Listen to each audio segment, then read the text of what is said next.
Broadcasts of HIKI NŌ are made possible by the support of viewers like you. Mahalo. And by Bank of Hawaii Foundation, investing in Hawaii's future by promoting collaboration, critical thinking, and other 21st century skills through HIKI NŌ. Kamehameha Schools, empowering Hawaiian keiki to explore, discover, and inspire. ABC Stores, a local company helping to transform education and develop Hawaii's workforce through bold learning initiatives like HIKI NŌ.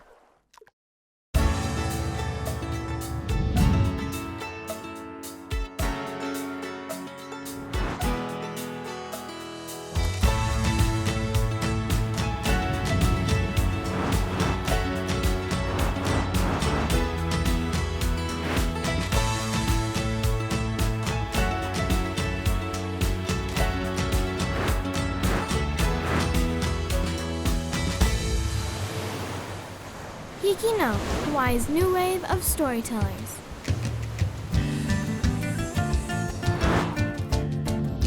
Hi there, welcome to this week's edition of HIKI NŌ, Hawaii's new wave of storytellers.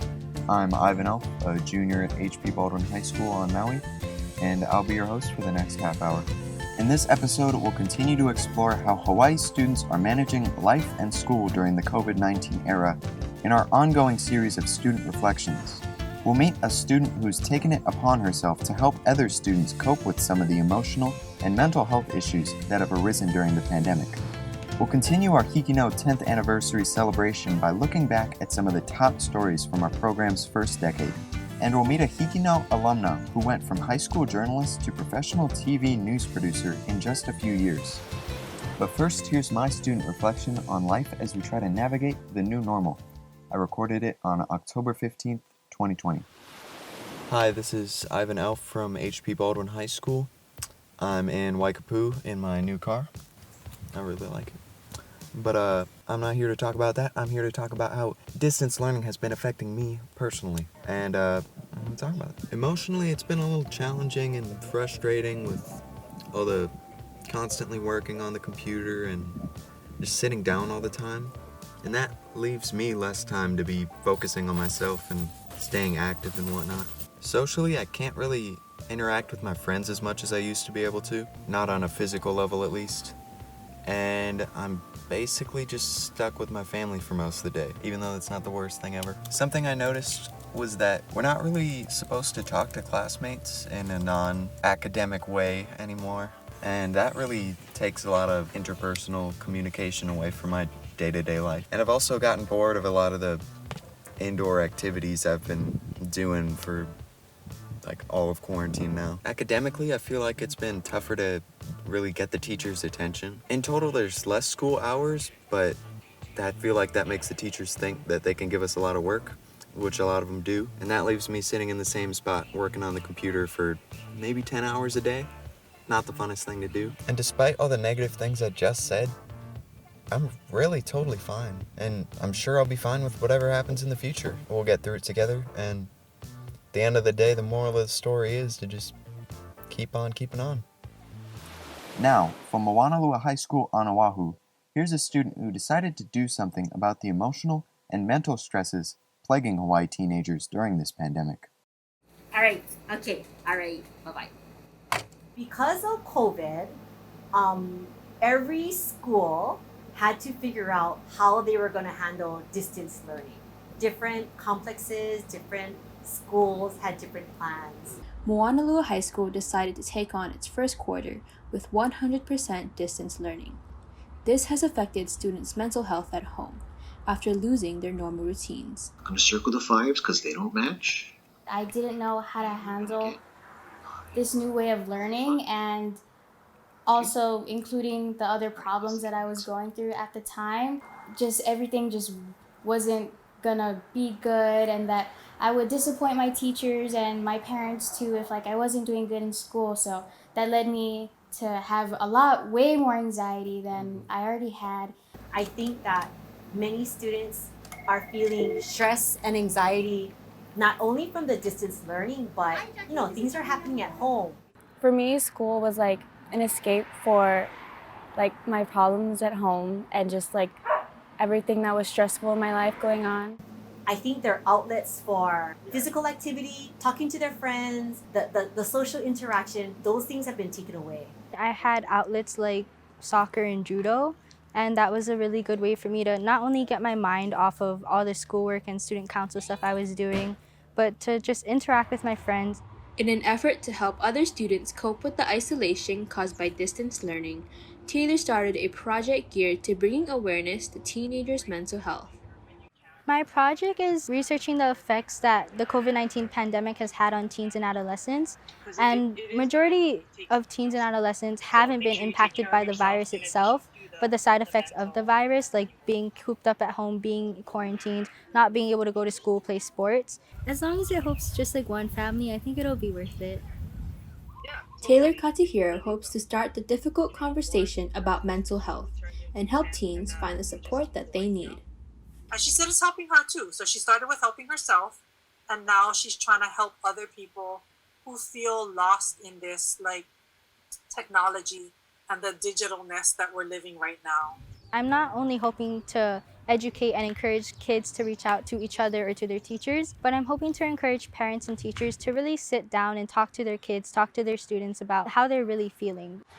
You literally have no idea what someone else is going through. When you're online, that just makes things even more difficult because you can't like see them and you can't reach out to them in the way that you normally would. Hey sis, how are you? By raising awareness that mental health should be a priority for students, Taylor hopes that others will find themselves in the same way she did. This is Frances Wee from Waiākea High School for HIKI NŌ. Okay, bye. I'll talk to you later.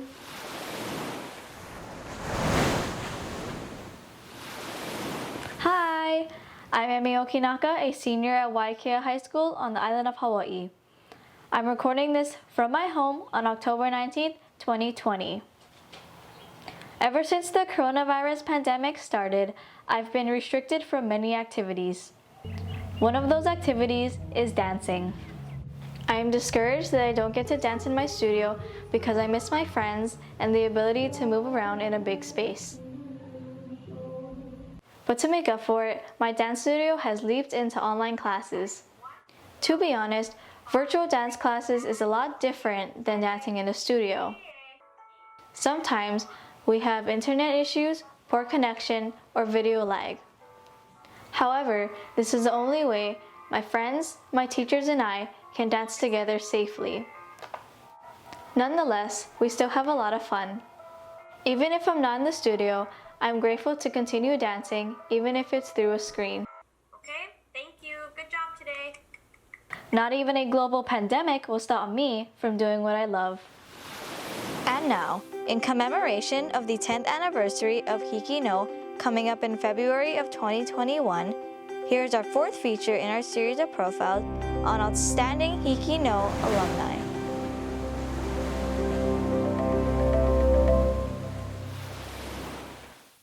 So my family and I are currently in a situation where we are considered homeless. We do not have a home.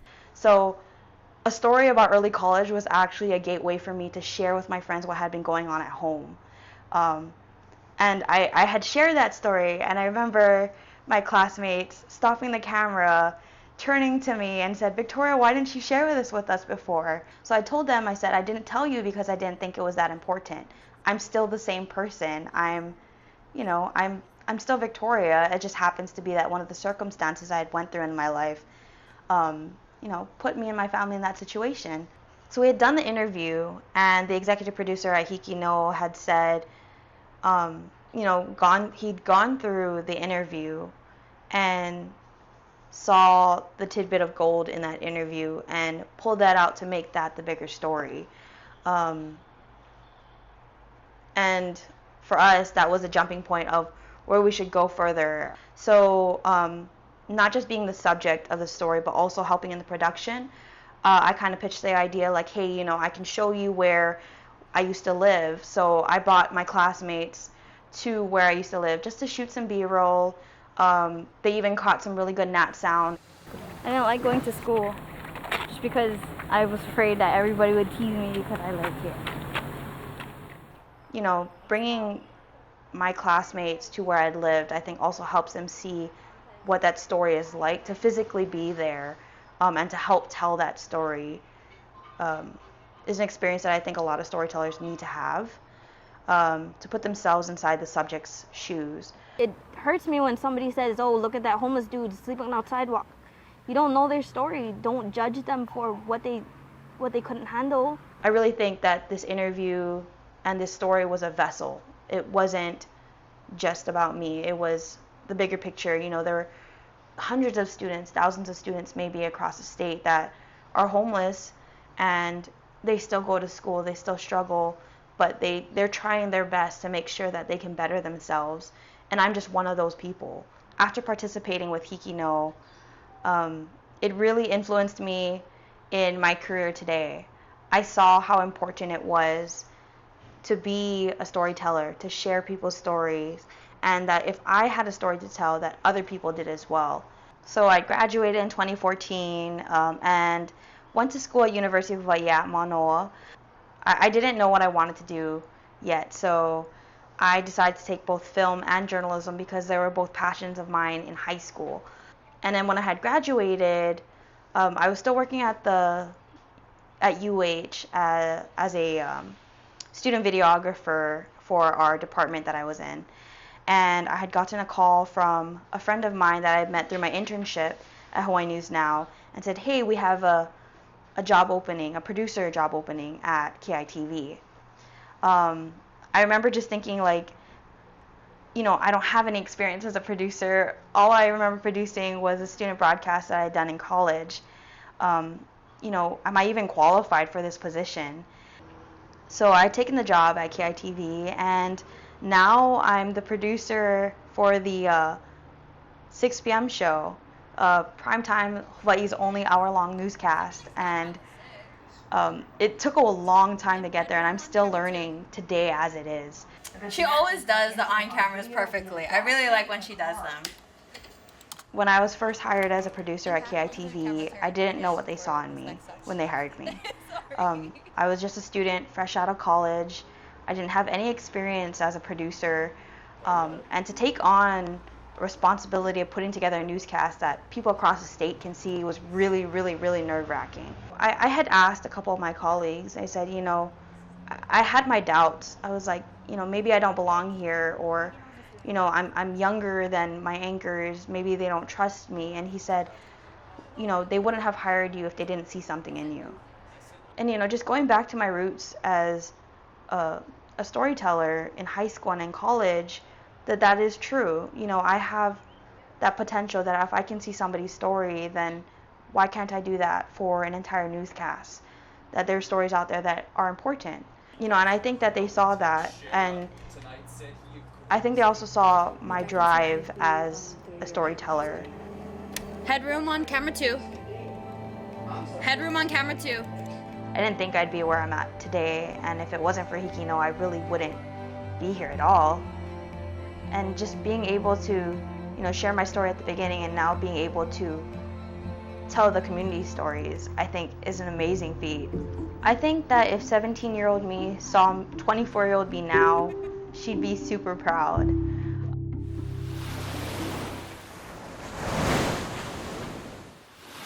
This is Joey Fujinaka, a 4th grader at Waiākea Elementary School on the island of Hawaii. I am recording this at my home on October 7th, 2020. I am feeling torn. I am tired of staying at home all the time. I miss seeing my friends in person, and I want to go out in public. But at the same time, I don't want to catch COVID-19. I am sad because I want to go out and see my friends at school. Seeing them on a meet is just a tease because I want to go up to them and talk to them in person. But no, I can't. I've been trying to keep myself entertained after I am done with my schoolwork. I've been playing a lot of Legos, video games, and I'm rereading a lot of books. Although I can't wait to go back to school and see my friends in person again, I know that staying at home is the best for us right now.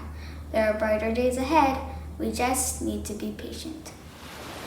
Continuing our celebration of 10 years of HIKI NŌ, here's a story from Kapa'a High School on Kauai that dates back to January 2016, midway through the program's first decade. My brother Jason and I are going to run a half marathon. Are you ready? That's 13 miles. That's double what we did. Ever since high school, Josh Loretta has wanted to run in a marathon. His younger brother Jason is helping him to fulfill that dream. We decided to do these runs after being inspired by Dick and Rick Hoyt. He's been actually running with his son who has cerebral palsy in triathlons, marathons, all these different races for a number of years already. I am my ability, I'm not my disability, highlights someone's capabilities, someone's human abilities. It's a campaign that Josh and I sort of thought about when we decided to run marathons. If a person can't communicate, but they can show how to love, how to laugh, like that's the most important part in life. I think the number one hardship or the number one difficulty for someone with special needs is breaking that barrier that society has, that misconception that because you have special needs or because you have a diagnosis that you are limited to certain things. With my brother, people automatically think that he can't understand what people are saying or that he can't really move about. What people don't understand is that they're all there. They're consciously there. Their cognitive abilities are still there. They just can't maybe speak or walk. I like to swim and go bowling. I love listening to music. He likes to just go to the mall and just hanging out at Starbucks or having lunch or just hanging out, doing brotherly things. He comes to my room and wants to sleep in, so he'll tell me to lay him on my bed and he can sleep in. You like these? Yeah? The Illeretta brothers have motivated many people to speak up and share their support for what they are doing. The boys, the Illeretta brothers, definitely make a difference. They have inspired me. I am so touched by what they do each day, and for them to complete their dream and their accomplishment is amazing. When asked what message they would give to someone going through similar difficulties, Josh and Jason wanted to tell everyone. Don't give up on their dream and just go for IT. The moments that you sacrifice, things that you sacrifice for, and the moments you spend with this person, that is making a difference in their lives. That is making their world feel less small. This is Kiara Weatherington from Kapa'a High School for HIKI NŌ.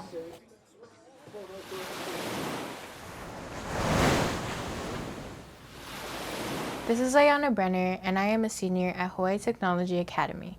I'm coming to you from my home in Makiki on October 23rd, 2020. I'm struggling with distance learning because of the lack of supervision and motivation. When I am at school, teachers are there to redirect me. At home, my parents are doing their own thing. My lack of motivation is due to having so much free time and only being in the house. I feel like I do the same thing every day, and it's very unsettling and unmotivating. When I really need to get stuff done, I try to put my phone away and go to a quiet place in the house and force myself to do work. I sit down at the dining room table and tell myself I can't mess around and I need to get my work done. I don't have a table in my room, which means I would have to work on my bed. My bed is my biggest distraction because I am not a morning person, and if I stay on my bed, I would fall back to sleep. Instead of staying in my room and staying distracted, I have made the dining room table my designated workspace. I have been pretty successful with getting my work done. As we continue our look back at 10 years of HIKI NŌ, here is one of the first stories to explore the often amazing relationship between animals and humans, created by students at Kamehameha School's Maui High School. Hidden away on a 2-acre parcel in Haiku, Maui, lays the home of Sylvan Schwab and his guests. But they are not your typical guests. They are all orphans or injured animals. East Maui Animal Refuge, this is Sylvan. Can I help you? The East Maui Animal Refuge, more affectionately known as the Boo Boo Zoo, is home to over 50 cats, 50 birds, 25 deer, 16 goats, 2 horses, 2 pigs, 1 cow, and an endless amount of fowl. I can't think of any animal that is on the island that we have not had here at one time or another, because we take in anything if it's in a life-threatening situation. Each animal comes to the refuge with a story. some more interesting than others, such as the case of Baby, the blind cow.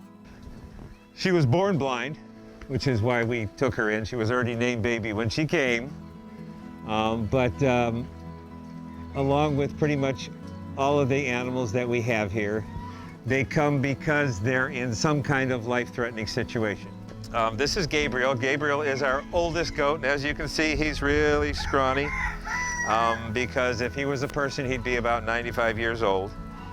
And Gabriel came because he was attacked as a little goat by dogs, and his neck was torn open and his ear was split. So Gabriel's been here since he was a little guy.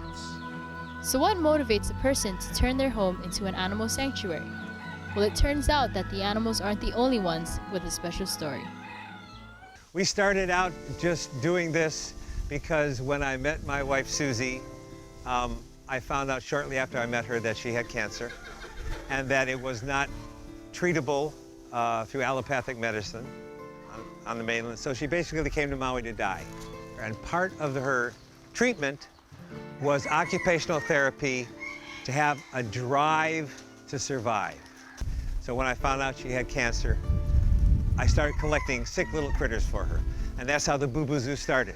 And over 30 years now, it's evolved into this. And Susie has been clear of cancer for almost 30 years now. And now we've saved the life of the animals who in fact helped save her life. Even with Susie being cancer-free, the Schwabs continue to share their home and give their love unconditionally to injured and unwanted animals. Recently, Sylvan was denied a renewal of his wildlife rehabilitation permit. Sylvan and the Department of Land and Natural Resources are currently working together to resolve these problems, so the Boo Boo Zoo can and will continue its mission. But we still have this need to care for animals, and we established the Boo Boo Zoo as a no-kill facility. We're gonna work it out. One way or another, we have to work it out because we have to do what we do. We have to take care of animals in distress. Sylvan credits the animals for saving Susie's life, but one could say the credit goes both ways. No matter how you look at it, the Boo Boo Zoo is truly a home built with love. From the East Maui Animal Refuge in Haiku, Maui, I'm Nikki Davis reporting for HIKI NŌ.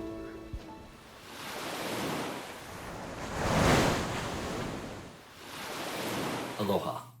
My name is Las Makaneole from Roosevelt High School, and I'm speaking to you from home.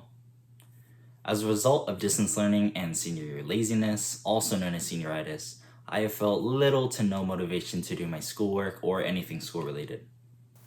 Distance learning has been interesting, to say the least. With it comes its fair share of problems, like canceling school events, including Homecoming and Spirit Week, which I was really looking forward to. Also, all of your teachers throw homework at you like it's a competition to see who can stress you out more.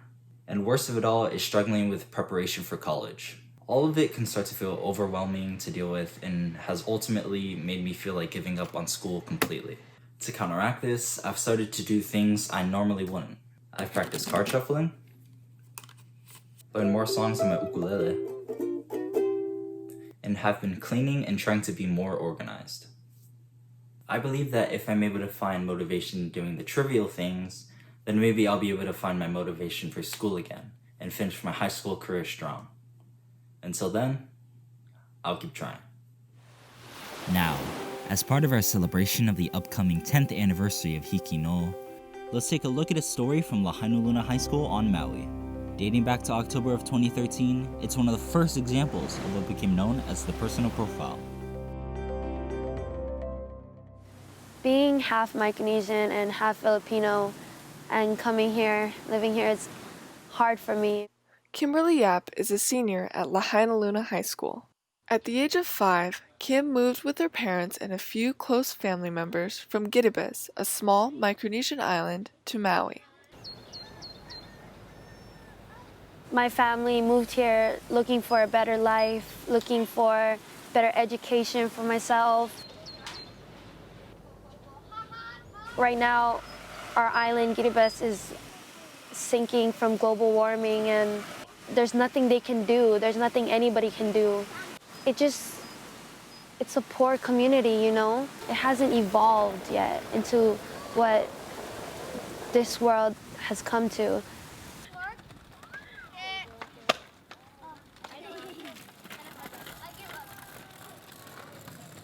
Me and my family are deciding whether I should go back to my island after graduation or save the money for college. We're just kind of in a stump right now because we don't know what we're gonna do. My family's trying to teach me one culture and then I'm living in another culture, so what culture do I live in, you know?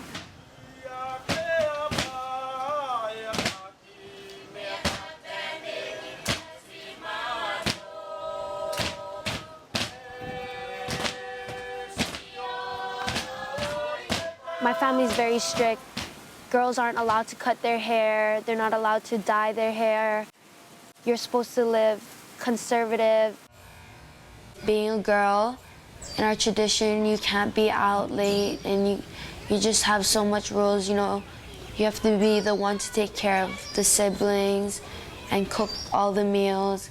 Girls were meant to be, you know, the housewives instead of the smart business maker.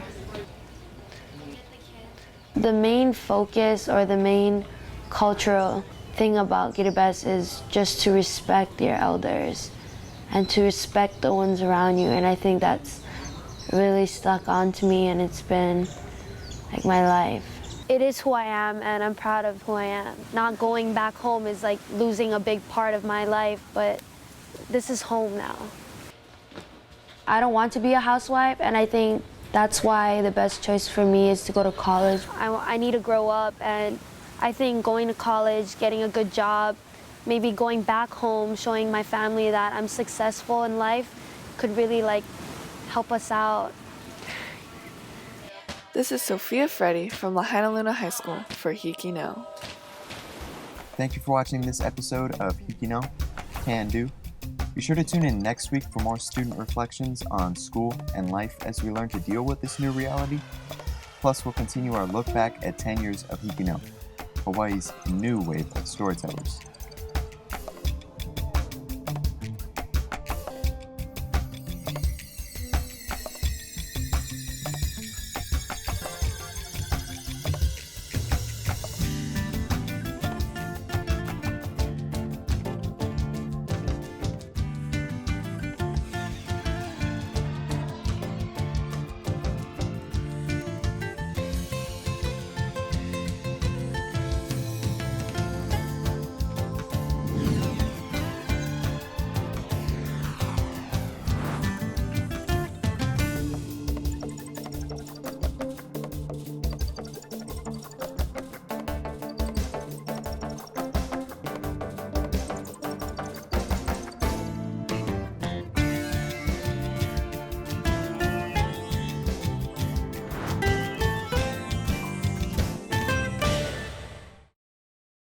Broadcasts of HIKI NŌ are made possible by the support of viewers like you. Mahalo. And by Bank of Hawaii Foundation, investing in Hawaii's future by promoting collaboration, critical thinking, and other 21st century skills through HIKI NŌ.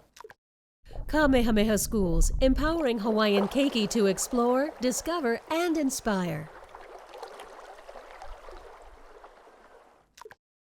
ABC Stores, a local company helping to transform education and develop Hawaii's workforce through bold learning initiatives like HIKI NŌ.